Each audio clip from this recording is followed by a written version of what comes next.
deserve better in the 5th Congressional District. So, here we go. So again, Kerith Strano Taylor, it's a name, I apologize. 18 letters, we fit it on a yard sign. We still have people saying, oh, that Keith fellow. And I say, yes, vote for him. We're good. We're good. So I've been traveling a lot. As you know, the 5th Congressional District covers all or part of 16 counties. We are one of the largest congressional districts east of the Mississippi, and we go from Erie to Tioga, south to Huntington, west to Venango, back north, and everything in between. And let me just tell you, when I'm down in Philadelphia and I run into people that are running for Congress in districts with 1 county or 2, they have no idea what we do here, right? We drive, and we drive a lot. And we have conversations that differ. Because we're such a big district, we have a relatively liberal arm down in the State College area, right? We have really strong union presence up in Erie and Warren and Venango. We have a more conservative space in the middle, but I can tell you what everyone agrees on. Everyone. They think it's broken. Our government is broken. Washington is broken. And when I ask them what they mean by that, they are clear and they never differ. You know what they say to me? We've been bought. Our government has been bought. And it makes them angry. They tell me that they believe that Wall Street is driving our banking policy. They believe that GE and Shell and BP are driving our energy policy. And Monsanto and ADM, they're driving our ag policy. And you know what they say to me? Where are our lobbyists? They have lobbyists pouring millions of dollars into our system, drafting legislation that suits them. What about me? And it's not just Democrats. This is Republicans, too, asking me the question. And every time they ask me, the answer's the same. We are supposed to have lobbyists.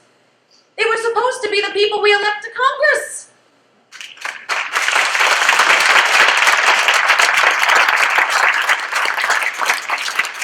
The way that this was supposed to work is we elected people who lived here and went there to do the work for us, for the people who elected them. And when I say people, just so we're clear, I do not mean corporations.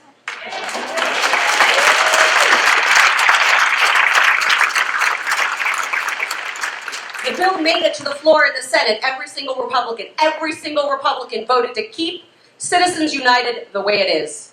It's not broken for them, but it's broken for us. And we wonder why it continues this way. And let me tell you why. We keep sending the same people back. Over and over and over again. And again, when I travel, they tell me I want term limits. We should have term limits. And I say we have them. They're called elections. How about we use them? The folks that are going, though, it's very clear. They think our government is a joke. It saddens me to share this, but it comes straight from the source. I had the opportunity to spend an hour with Glenn Thompson last November, and those words came out of his mouth. When challenging him on the shutdown, he said, what, the shutdown? It was a joke. I have yet to find a single person who thought that was funny.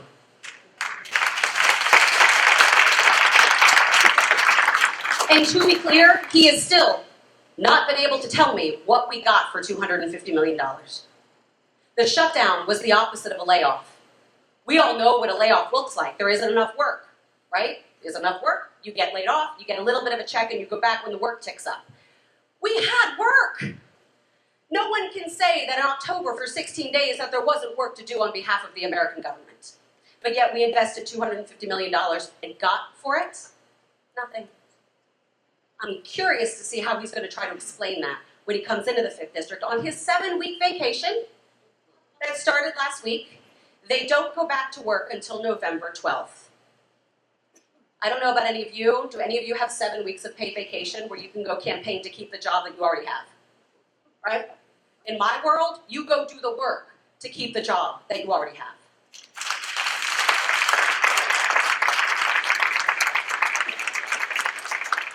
So, if you ask, and again, across the district, negotiation and compromise is the thing that people want. They're crying for it. They're begging for it. They do it every day in their homes. We negotiate with our wives and husbands. We negotiate with our children. We're not going to talk about the upper hand that mine sometimes get. It's what is expected to navigate through our communities.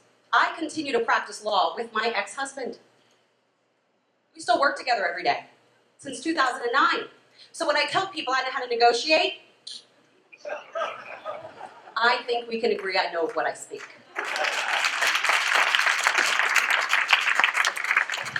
In Brookville, I sit as the president of my school board, and I was just informed by the president of our union that we made recent history in Brookville. I had no idea why, I had no idea how until he shared this with me, and it made me very proud, so I'm going to share it with you today.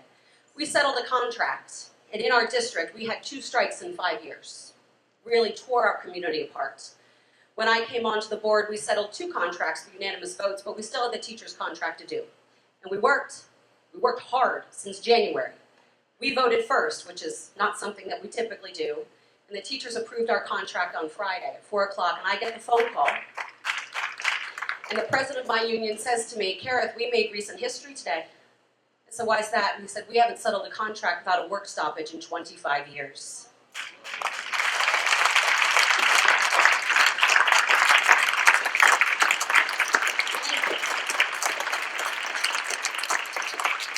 My kids didn't miss school because petty people were bickering. My kids, my teachers, didn't miss school. This is what the work is about.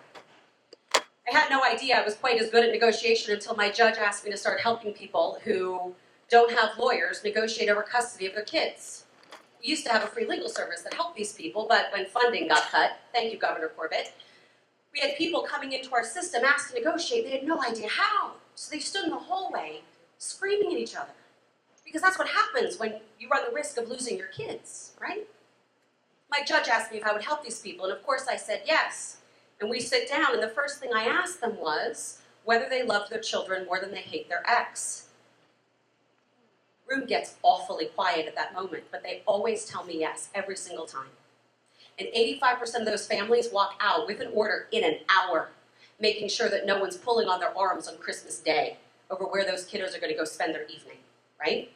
85% of those cases get settled in an hour. And it occurred to me, I would challenge every one of our elected officials in Washington whether they love our country more than they hate the other side.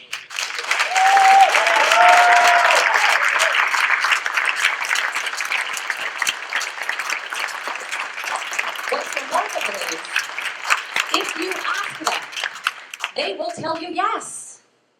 But if you watch their actions, it's like a megaphone. It is no, no, no, no, no. And I know every single person in this room, we love our country more than we hate just about anything. And the people across the 5th District feel the same way. And what they're asking for is someone to step forward and say, we do too. And we're willing to go to Washington and actually do the work that helps the folks sitting in this room. And to be very clear, it helps the folks sitting at the Republican table too.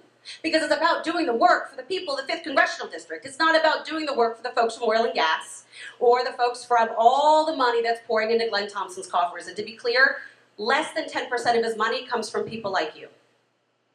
98% of my money comes from people like you. So when I'm going to Washington is to do the work for us. Because it's about damn time.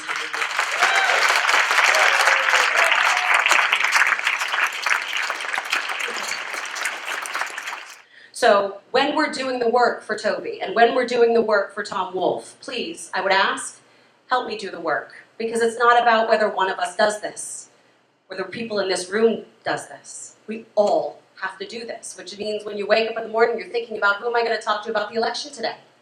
Because if we vote, we win. It's that simple. We just have to get them to vote. So thank you for your time. Thank you for having me. The lovely introduction. I appreciate it. I look forward to talking. Let's do this thing on November 4th. Thank you.